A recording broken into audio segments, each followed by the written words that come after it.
Friend, তোমরা যারা ক্যালকাটা ইউনিভার্সিটির আন্ডারে 5th সেমিস্টারের ছাত্রছাত্রী আছো এবং তোমাদের ইতিহাস সাবজেক্টে অনার্স আছে, তোমাদের জন্য আজকের ক্লাসটা খুবই গুরুত্বপূর্ণ। আজকের ক্লাসে তোমাদের ডিএসসিসি 12 পেপার অর্থাৎ হিস্ট্রি অফ ইন্ডিয়া 1750 থেকে 1857 এই পেপারের 100% কমনযোগ্য লাস্ট মিনিট সাজেশন নিয়ে আলোচনা করব। প্রথমেই তোমাদের 20 নম্বরের প্রশ্ন। 20 নম্বরের প্রশ্ন যেগুলো করবে ভালো করে তোমরা শুনে নাও, এবং তোমাদের এই পেপারের সিলেবাস যথেষ্ট বড়, তবে আমি এখানে খুব কম প্রশ্ন রেখেছি। 10-12টা প্রশ্ন তোমাদের আমি মোস্ট ইম্পর্টেন্ট বলে দেব, এবং আশা করি তার মধ্যে থেকেই তোমরা বড় প্রশ্ন অর্থাৎ 20 নম্বরের প্রশ্ন সমস্তটাই কমন পেয়ে যাবে।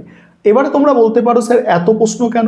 দেখো, সাজেশনের মধ্যে প্রথম 5টা প্রশ্ন সব থেকে গুরুত্বপূর্ণ, তারপরে প্রথম 8টা, এইভাবে তোমরা তৈরি করবে। অর্থাৎ প্রথম দিকে সাজেশনের যে প্রশ্নগুলো বলবো সেগুলো হচ্ছে সব থেকে গুরুত্বপূর্ণ, অর্থাৎ টপ মোস্ট ইম্পর্টেন্ট প্রশ্ন।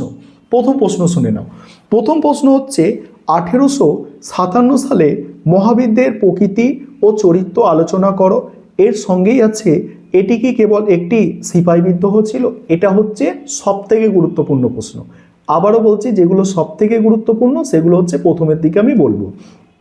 দ্বিতীয় প্রশ্ন হচ্ছে অষ্টাদশ শতক ছিল গতিময়তার যুগ। অষ্টাদশ শতক ছিল গতিময়তার যুগ, তুমি কি এই মতকে সমর্থন করো? এই প্রশ্নটা দ্বিতীয় গুরুত্বপূর্ণ প্রশ্ন। 3 নম্বর গুরুত্বপূর্ণ প্রশ্ন, অবশিল্পায়ন বলতে কি বোঝো? অবশিল্পায়ন কিভাবে ভারতীয় অর্থনীতিকে প্রভাবিত করেছিল?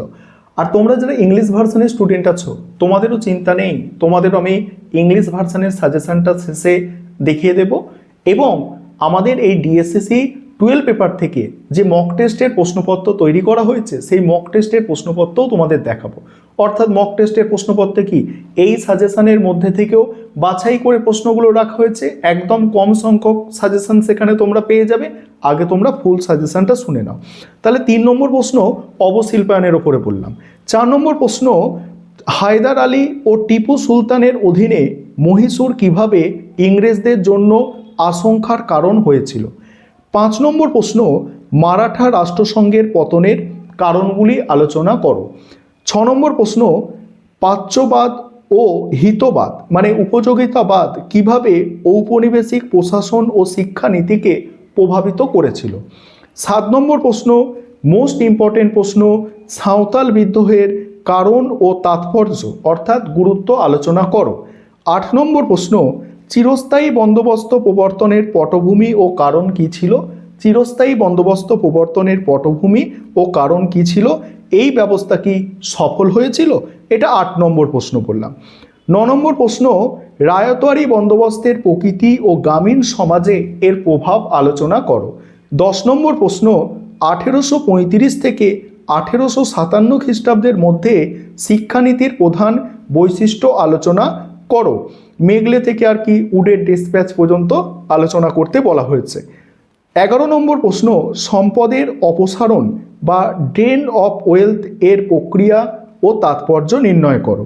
এবং 12 নম্বর অর্থাৎ শেষ গুরুত্বপূর্ণ প্রশ্ন, ঔপনিবেশিক ভারতে অরণ্য নীতি এবং আদিবাসী সমাজের ওপরে তার প্রভাব ব্যাখ্যা করো। এবারে 5 নম্বরের জন্য যে প্রশ্নগুলো তোমরা তৈরি করবে ভালো করে শুনে নাও।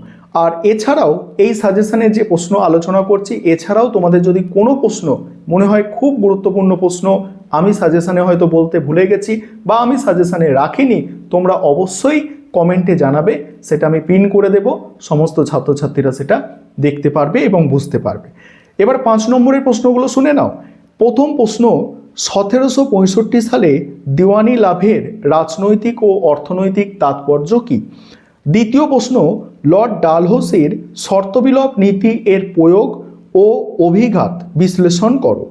3 নম্বর প্রশ্ন, তৃতীয় পানিপথের যুদ্ধের গুরুত্ব বা তাৎপর্য আলোচনা করো।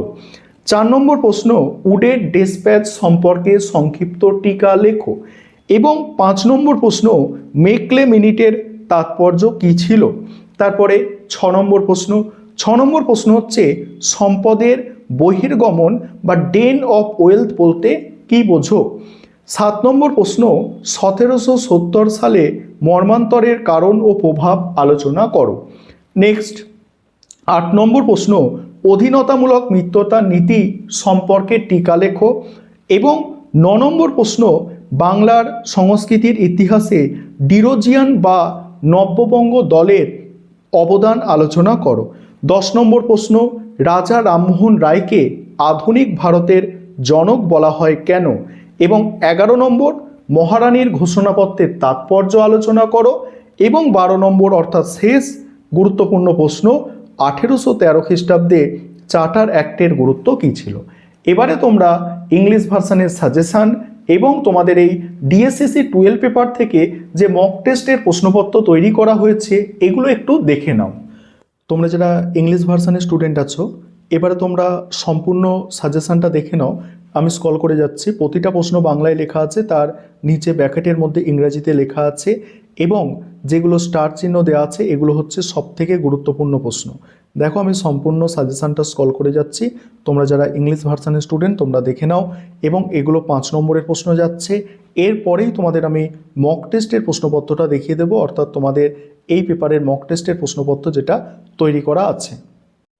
এবারে তোমরা ডিএসসিসি 12 পেপারের মক টেস্টের প্রশ্নপত্রটা দেখে নাও। এখানে মক টেস্টের যে প্রশ্নগুলো রাখা হয়েছে দেখো, প্রথমে তোমাদের 5 নম্বরের প্রশ্ন, 5 নম্বরের প্রশ্ন যেগুলো রাখা হয়েছে তোমরা দেখতে পাচ্ছ। এবং তারপরেই তোমাদের আছে 20 নম্বরের প্রশ্ন, 20 নম্বরের প্রশ্নগুলো তোমরা দেখে নাও।